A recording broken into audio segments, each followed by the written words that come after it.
आम जनता को अब प्लास्टिक का मोह छोड़ने की तैयारी करनी होगी, क्योंकि 1 जुलाई से देश भर में 75 माइक्रोन तक की प्लास्टिक प्रतिबंधित हो जाएगी। यानी ना तो आप स्ट्रॉ यूज कर सकेंगे और ना ही ईयरबड, चम्मच, चाकू और प्लेट ऐसी चीजों को त्यागना होगा। प्लास्टिक की छड़ी वाले गुब्बारे भी अब नहीं बिक सकेंगे। वन एवं पर्यावरण मंत्रालय के आदेश के बाद उत्तराखंड शहरी विकास निदेशालय ने इस संबंध में आदेश जारी कर दिए हैं। निर्देशों के बाद 13 निकायों ने भी प्रतिबंध से संबंधित नोटिफिकेशन जारी किए हैं। आइए आपको बताते हैं कि देश भर में प्लास्टिक से बनी किन किन चीजों पर होने जा रही है पाबंदी। प्लास्टिक थैली, कप, गिलास, कांटे, चम्मच, चाकू, स्ट्रॉ, कटलरी, मिठाई के डब्बों को लपेटने वाली प्लास्टिक फिल्म, प्लास्टिक निमंत्रण कार्ड, सिगरेट के पैकेट, 100 माइक्रोन से कम मोटे प्लास्टिक बैनर जैसे सभी प्लास्टिक से निर्मित वे सामान जो पर्यावरण और पशुओं के लिए नुकसानदेह हैं, उन पर 1 जुलाई से पूरी तरह प्रतिबंध लगा दिया जाएगा। इनके निर्माण या विक्रय पर भारी जुर्माना वसूला जाएगा। शहरी विकास विभाग ने इस संबंध में आदेश जारी कर दिया है, लेकिन अब इसकी ग्रामीण स्तर पर पालना करना खुद में एक बड़ी चुनौती बनकर सामने है।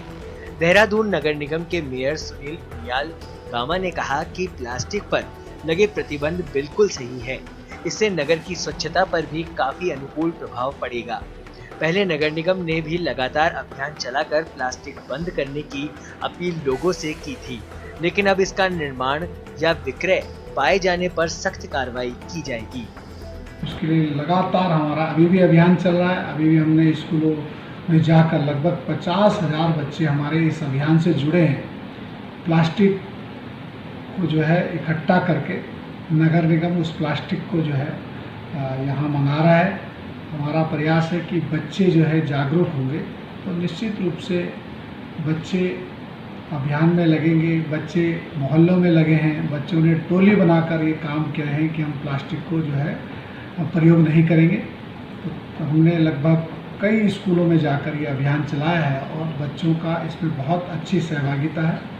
मैं सभी जितने बच्चे हमारे इस अभियान में लगे हैं सभी के उज्जवल भविष्य की कामना करता हूँ और सभी से अनुरोध करता हूँ कि प्लास्टिक के दुष्परिणाम हम सबको पता है। पर्यावरण बिगड़ता जा रहा है, सारी स्थितियाँ जो है से अवगत होते हुए और ये प्लास्टिक को देहरादून से मुक्त होना चाहिए।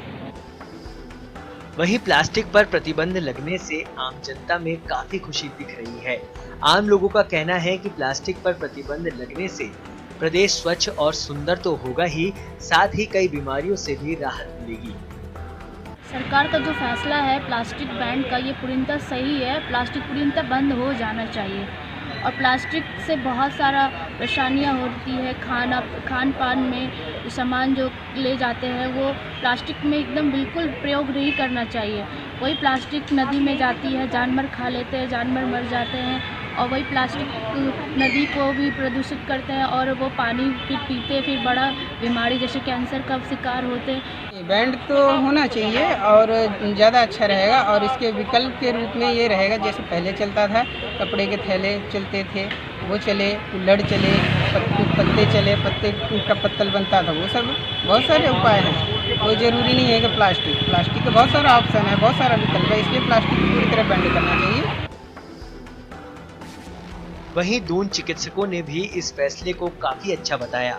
चिकित्सक केसी पंत का कहना है कि सरकार की ये पहल बिल्कुल सकारात्मक है और प्लास्टिक बैन होने से कैंसर जैसी कई बीमारियों का नाश जड़ मूल से हो जाएगा। उन्होंने कहा कि प्राचीन समय में प्लास्टिक की बजाय लोग कुल्हड़ या पत्ते का उपयोग करते थे, जो सेहत और पर्यावरण दोनों के लिए काफी लाभदायक थे।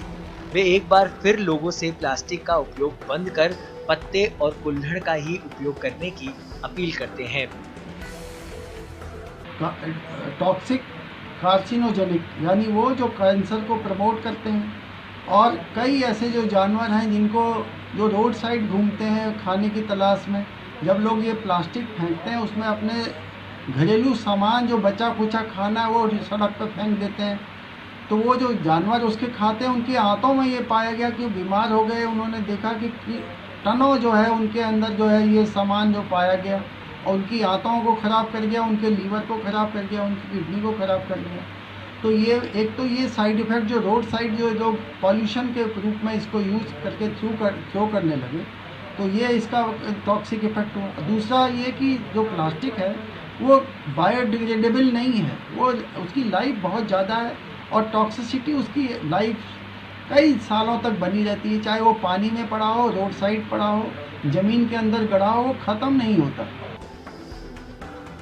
इधर प्लास्टिक की चीजों पर प्रतिबंध होने से स्थानीय दुकानदार भी खुश नजर आ रहे हैं, लेकिन उनका कहना है कि यदि इन सब चीजों पर प्रतिबंध लगा दिया जाता है तो उनके विकल्प में क्या रखी जाएगी और सरकार को सबसे पहले प्लास्टिक निर्माता कंपनी पर पाबंदी लगानी चाहिए।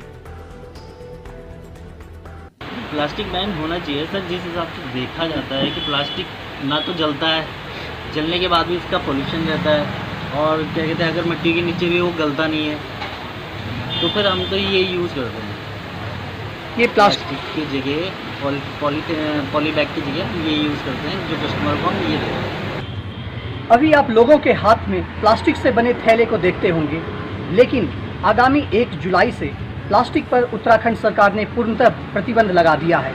जी हाँ, प्लास्टिक और प्लास्टिक से निर्मित सारी वस्तुएं, चाहे वो ईयरबड हो, ग्लास हो, कटोरा हो, चम्मच हो, सभी चीज़ों पर सख्ती से पाबंदी लगा दी गई है।